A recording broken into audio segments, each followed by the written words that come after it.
Students, welcome to doubt की पाठशाला। आज हम कर रहे हैं फिर से एक्सरसाइज 7.1 का क्वेश्चन नंबर 5। सो स्टार्ट करते हैं, सॉल्यूशन लिखते हैं। सबसे पहले आपको पता है हमें लिखना होता है गिवन।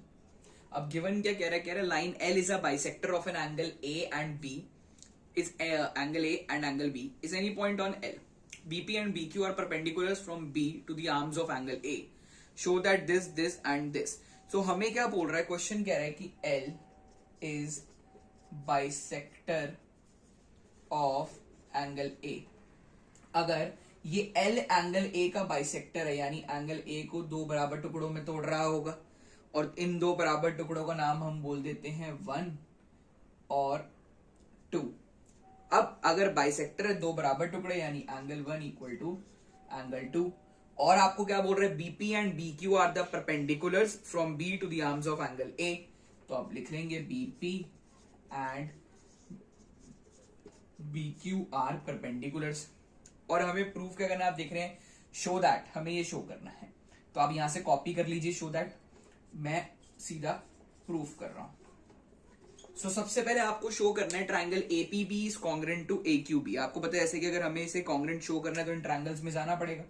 तो हम बोलेंगे in triangle APB and triangle AQB, इन ट्राइंगल्स में जाएंगे। आप देखेंगे एपीबी और एक्यूबी को कॉन्ग्रेंट करने के लिए तीन चीजें चाहिए।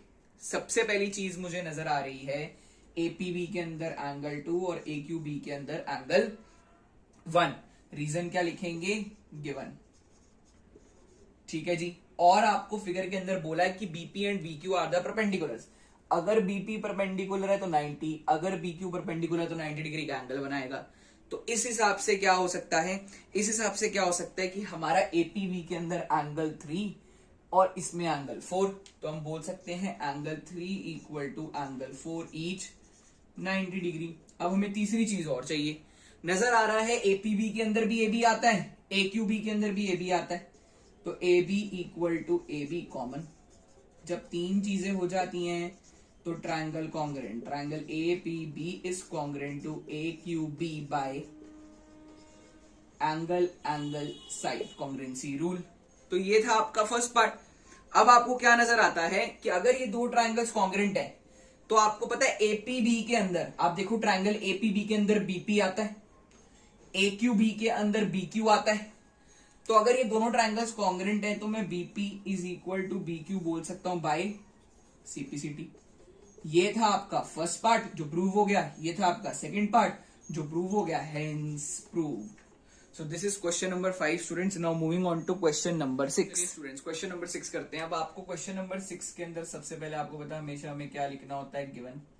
आपको गिवन है कि ए सी ए ई के बराबर है, ए बी ए डी के बराबर है, एंगल बैड एंगल ई ए सी के बराबर है, और हमें शो करना है कि बी सी किसी डी ई के बराबर होगा।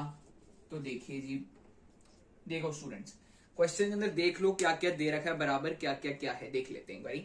हमें बोल रखा है ये ए सी जो है वो इस ए ई के बराबर है, ये ए बी जो है इस ए डी के बराबर है, और ये छोटे वाला एंगल नजर आ रहा है बी ए डी, ये एंगल इस छोटे वाले ई ए सी के बराबर है। आपको शो करना है BC इक्वल टू DE, हमें शो करना है ये BC इस D के बराबर होगा। इंपॉर्टेंट क्वेश्चन है, ध्यान से देखें। देखो आपको सबसे पहले जो गिवन है एंगल BAD और एंगल EAC बराबर है, ये गिवन है, ये मैं नहीं बोल रहा, क्वेश्चन कह रहा है, गिवन है। हम क्या कर रहे हैं, हम ऐड करेंगे, हम ना ऐड करेंगे, एडिंग क्या कर रहे हैं, अब हम ऐड कर रहे हैं। क्या ऐड कर रहे हैं, तो ध्यान से देखें, थोड़ा इधर से लिखते हैं। हम ऐड करेंगे, एडिंग, ये छोटा वाला एंगल नजर आ रहा है, देखो इस एंगल के अंदर और इस एंगल के अंदर हम ये छोटे वाला एंगल, ये वाला एंगल जिसका नाम है DAC, ये हम ऐड कर देंगे। Adding DAC on both sides, दोनों साइड्स पे DAC ऐड करो, यानी BAD प्लस DAC और EAC plus DAC। So students, जब आप इस छोटे वाले के अंदर ये छोटे वाला ऐड करोगे तो ये पूरा एंगल बन जाएगा जिसका नाम आएगा BAC। इसको ऐड करके आया BAC, और इसको ऐड करके इस छोटे वाले के अंदर ये ऐड करोगे तो ये पूरा एंगल बनेगा। जिसका नाम आप क्या कहोगे, DAE। क्या है, DAE, या इसको हम बोल सकते हैं EAD। इससे मुझे ये एक रिलेशन मिला है जो हमारा आगे कहीं काम आएगा। अब हम आते हैं मेन चीज पे। आपको नजर आ रहा है इन ट्राइंगल, आपको दो ट्राइंगल नजर आ रहे हैं, एक का नाम है BAC और एक का नाम है ट्राइंगल DAE। चेक कर लीजिए, BAC और DAE, एक ऐसे है एक ऐसे है। तो अब इन दो ट्राइंगल्स को हम ना कॉन्ग्रेंट करते हैं। देखो कॉन्ग्रेंट करना कितना आसान है। आप देखोगे BAC के अंदर ना आपको AB नजर आ रहा है, BAC के अंदर AB है, ठीक है जी, पहली चीज। और आपको DAE के अंदर AD नजर आ रहा है, और हमें ना AB और AD ऑलरेडी बराबर बोल रखा है। तो पहला काम तो आसान हो गया, गिवन। अब आप चेक करोगे कि ट्राइंगल BAC का एंगल ये बड़े वाला पूरा एंगल, क्योंकि पूरा ट्राइंगल है ना तो ये पूरा एंगल, और आप चेक करोगे DAE का ये पूरा एंगल, दोनों ना मैं बोल रहा हूं बराबर है, मैं बोल रहा हूं दोनों एंगल्स ना बराबर है, एंगल BAC और एंगल DAE, या मैं इसको EAD भी बोल सकता हूं, वो हमारी मर्जी, हम इसको कुछ भी बोले कोई फर्क नहीं पड़ता। अब आप बोलोगे सर ये क्या करूंगा, PA मतलब प्रूव्ड अबव। आप देखो हमने अभी तो प्रूव करा है, अभी प्रूव करा है।